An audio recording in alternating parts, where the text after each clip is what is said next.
Yeah, the Natural Resource Department has a lot going on right at this time.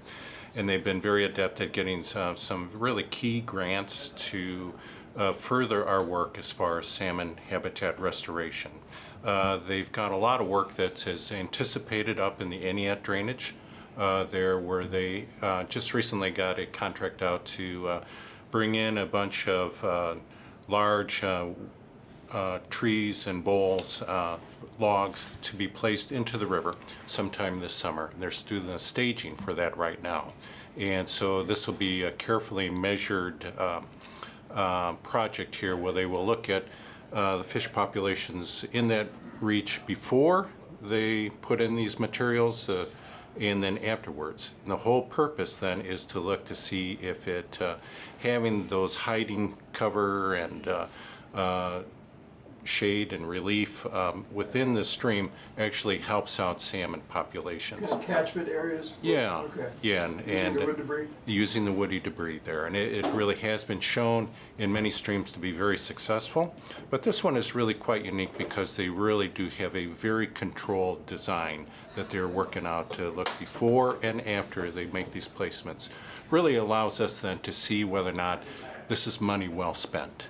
And there's a range of things that we could do to benefit salmon, but this one we really want to evaluate well. Now you have some ongoing projects as well. Yes. The major rechanneling up Mason Creek and the rechanneling of the corridor there. Yeah, that's a great example. That is really a multidisciplinary approach that Chelan County has taken the lead on. And that really addresses a lot of factors. They will increase the complexity of the stream, just like they're doing on the Eniat, but they're also allowing the channel to really go where it wants to go. Before it was quite constrained by both roads and the Burlington Northern Santa Fe Railway. And this allows for the channel to migrate laterally a little bit more, which really has been demonstrated many times over that it is beneficial for salmon. And it allows for a little bit of flood overflow so that the water can, during those high water events, it actually can get up into the floodplain and then seep into the groundwater, which is really then beneficial then for those late summer flows when that groundwater is able to return to the surface and provide additional flows then. And so that is a major project that is going on, and it really is quite a sight and a lot of balls to juggle in putting that thing together. But they seem to be doing a great job at it. It's a pretty impressive project. What's involved in the jump stick right now? Jump stick, that's a unique situation where many years ago there were lots of barriers to passage for both the juveniles coming down and the adults going up, so that they couldn't really utilize that watershed there.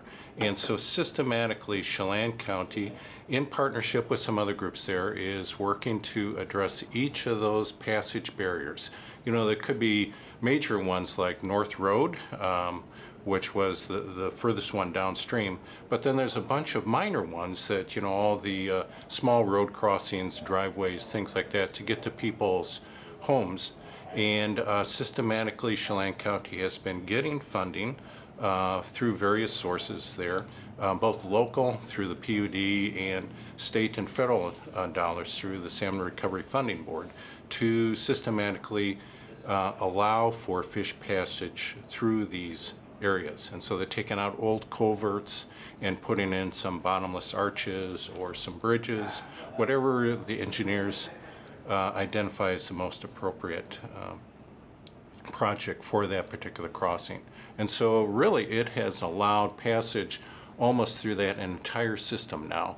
And so years back there were no salmon in Chumstick, and now it is really a growing population there, and it's really great to see.